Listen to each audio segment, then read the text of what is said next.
ओम शांताकारं भुजगशयनं पद्मनाभं सुरेशं विश्वाधारं गगनसदृशं मेघवर्णं शुभांगनं लक्ष्मीकान्तं कमलनयनं योगविद्यानिगम्यं वंदे विष्णु भवभयहरणं सर्वलोकैकनाथं। +1 टेलीविजन के माध्यम से कार्यक्रम धार्मिक दृष्टिकोण में हम पंडित अरुण मिश्रा भारद्वाज उपस्थित भइल बानी। अपने लोगन के समक्ष में एकादशी व्रत के विषय में मकर संक्रांति के विशेष कार्यक्रम लेकर के अपने लोगन के समक्ष में प्रस्तुत करें कि एकादशी व्रत जौन बा माघ कृष्ण पक्ष एकादशी तिथि बुधवार के दिन भैला से आज के दिन षष्ठीला एकादशी के दिन षष्ठीला एकादशी के व्रत जे बा मनावल शुभ हुई। आज के दिन षष्ठीला एकादशी के व्रत में जे भी व्रतालु लोग जे बानी जेकरा भी एकादशी व्रत करे के बा वो आज बुधवार के दिन षष्ठीला एकादशी करी। आए दिने एक दिन पूर्व जे बा मंगलवार के नहाए खाए के एकादशी के नियम अनुसार स्वच्छ भोजन सेना नमक में बनावल भोजन के जे बा अपन प्रयोग में ले आई। एकादशी के दिने जे बा अपन फलहार में रही। एकादशी के दिन बुधवार के दिन जे बा षष्ठीला एकादशी के दिन भगवान विष्णु के नाम से ओम नमो भगवते वासुदेवाय मंत्र के द्वारा कम से कम 11 बार जे बा तिल से हवन करी। तिल से हवन कैला के बाद में भगवान विष्णु के तुलसी के पत्ता रख करके भगवान विष्णु के भोग लगाई। आए दिने जे बा तिल से हवन करी। तिल के फलहार में भी अपन प्रयोग में ले आई।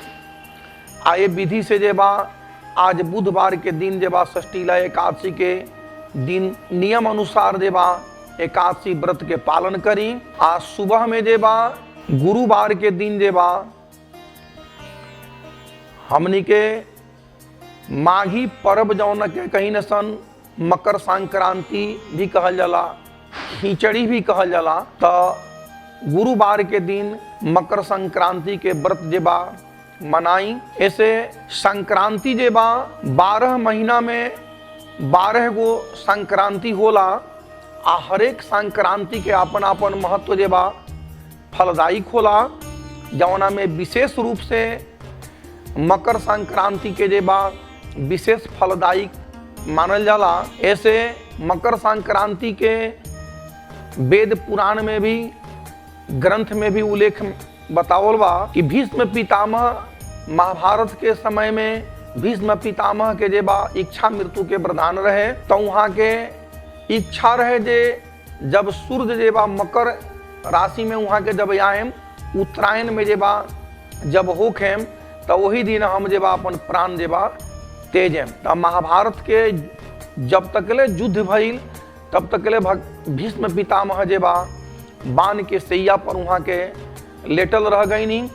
वहाँ के सूर्य के उत्तरायण के प्रतीक्षा में रहनी कि जब सूर्य उत्तरायण हुई हैं तो बेरा जे बा हम प्राण अपन तेजेम तो हमार मोक्ष के प्राप्ति हुई, हमार वैकुंठ हुई और भगवान के शरण में जे बा हमार स्थान मिली। तो जब यही मकर संक्रांति के जब आके समय जब पहुँचल तब जे बा भीष्म पितामह जे बा अपन प्राण जे बा तेजनी आ वहाँ के जे बा स्वर्गवास भी बनी। श्रीमद् भागवत महापुराण में बतावल जाला कि राजा भागीरथ भी आज के दिन ही मकर संक्रांति के दिन ही देवलोक से गंगा जी के ए धरती पर अवतरण कैनी ताकि मकर संक्रांति के दिन ही गंगा जी के जेबा ले जा करके वहाँ सागर में समाहित कैनी। ऐसे गंगा सागर के स्नान भी मकर संक्रांति के विशेष फलदायी मानल जाला। ऐसे कि राजा भागीरथ गंगा जी के सागर में ले जाके मिलावे वाला दिन भी आज के ही जौन मकर संक्रांति जौन बृहस्पतिवार के जेबा पड़ता रहे, तो वही दिने जेबा राजा भागीरथ भी गंगा जी के सागर में मिलौनी, जौना के कारण से मकर संक्रांति के स्नान जेबा गंगा सागर के स्नान के विशेष फलदायी बनावल जाला। मकर संक्रांति के दिन जेबा हर एक भक्तजन श्रद्धालु के बतावल जाला कि तीर्थ में गंगा में स्नान करी। आज यदि कोई के लगे गंगा में जाए के, गंगा जी के स्थान में जाए के सक्षम नहीं है, तो वो अपना घर में भी एगो जल पात्र में उनमें गंगा जल रख करके उनमें पानी जेबा मिला करके अपन गंगा स्नान के पुण्य फल प्राप्ति कर सकता। ऐसे व्यक्ति के जेबा मकर संक्रांति के दिन गंगा जी के स्नान भी करी। नियम अनुसार जेबा अपन शक्ति के सामर्थ्य अनुसार अपन दान भी करी। लेकिन दान में विशेष महत्व बतावल जाला कि दान जब रुआ करी तो ब्राह्मण के ही दान देवे के स्पष्ट रूप से बतावल जाला कि ब्राह्मण के दान देला के ही वो दान के पैठ मिलेला, वो दान के पुण्य फल प्राप्ति होला। आज यदि ए दिने गरीब के भी रुआ कुछ देवे के चाहता नहीं, तो गरम कपड़ा जौन होला उन्हीं के कपड़ा, भोजन, खिचड़ी, ये सब देवा उपहार स्वरूप में गरीब के भी दी। तो उपहार रुआ दी, उपहार स्वरूप रुआ यदि मदद के हिसाब से रुआ दे रहा बानी, तो गरीब के रुआ मदद करी, उन्हीं के कपड़ा मदद करी, खिचड़ी के खियाई। दान जब करी तो ब्राह्मण के ही दान दी। ऐसे कि दान उपहार में फर्क होला। तो उपहार गरीब के दी, दान जौन करता नहीं वो ब्राह्मण के ही दान दी। एक विशेष फल बतावल जाला। मकर संक्रांति के जेबा नियम अनुसार, देशाचलन अनुसार और वह भारत में जाए तो भारत के भीतरी प्रांत में 14 के मकर संक्रांति मनावल जाला। कुछ ऐसा प्रांत बा जैसे बिहार बा, कुछ यूपी में भी जाएम तो ओकरा के हमनी के 1 गते के यानी कि 15 तारीख के जेबा मनावल जाला।